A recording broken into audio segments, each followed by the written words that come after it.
खूबसूरत लीना चंदावरकर ने पर्दे पर अपनी अदाओं से लाखों दर्शकों का दिल जीत लिया था, लेकिन उनके जिंदगी में दर्द और गम के अफसाने भरे हुए थे।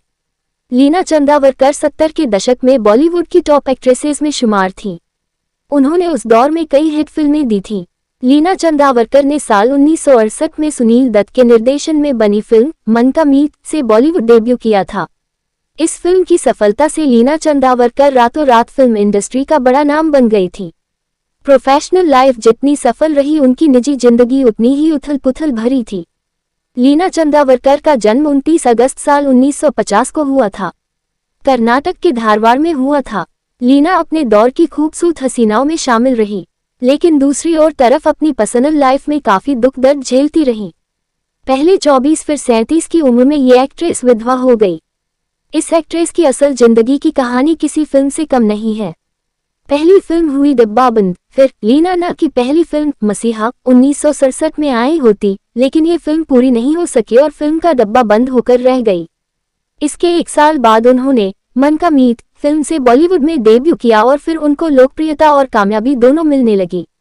उनकी आंखों में ऐसी मादकता थी कि हर कोई उनका दीवाना हो जाता था। लीना चंदावरकर आज 74 साल की हो गई हैं और कुछ फिल्मों में काम करने के बाद 24-25 साल की उम्र में उन्होंने शादी का फैसला किया। उन्होंने तब गोवा के मशहूर राजनीतिक परिवार के वारिस सिद्धार्थ बंडोडकर से शादी कर ली।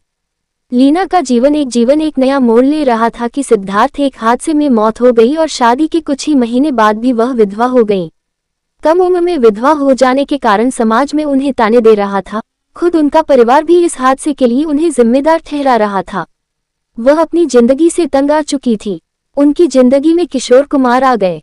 ये मेल बहुत अजीब था, इसलिए नहीं कि दोनों की उम्र में फासला है, बल्कि इसलिए कि कहाँ बिंदास किशोर कुमार और कहाँ है जमाने के गमों की सताई हुई लीना चंदावरकर। लेकिन जीवन में जब प्यार दस्तक देता है और सब बातें पीछे छूट जाता है। लीना और किशोर कुमार के रिश्ते में एक खासियत थी।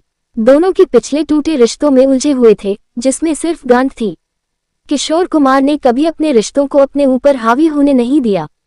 किशोर कुमार और लीना की पहली मुलाकात फिल्म के सेट पर हुई थी। पहली मुलाकात के बाद उन्हें सिंह ने प्रपोज कर दिया था। जब याद आया किशोर कुमार का प्रपोजल पहले पति को खोने के बाद, जब एक बार उनके फौजी पिता ने उन्हें अपशब्द कहे तो नाराज होकर वह चली गईं। मुंबई की सड़कों पर उन्हें किशोर कुमार का प्रपोजल याद आया। उन्होंने फोन किया और पूछा अगर उनका प्रपोजल आज भी तैयार है तो वह उनकी तरफ से हाँ है। ये सुनकर किशोर कुमार ने भी फौरन हाँ कर दी। लीना के परिजनों को पता चला कि उनकी बेटी ने किशोर कुमार से शादी करने वाली है, तो उन्होंने जबरदस्त बवाल खड़ा कर दिया।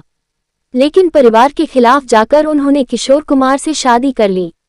किशोर कुमार की वो चौथी पत्नी बनी, लेकिन ये साथ भी ज्यादा लंबा नहीं था। शादी के 7 साल बाद ही किशोर कुमार ने इस दुनिया को हमेशा के लिए अलविदा कह दिया। किशोर कुमार के जाने के बाद लीना एक बार फिर अकेले हो गई और 37 साल की उम्र से ही ये एक्ट्रेस अपने बेटे के साथ अकेले जिंदगी गुजार रही हैं। लीना चंदावरकर ने किशोर कुमार की मौत के बाद फिर दोबारा कभी प्यार की तरफ नहीं देखा।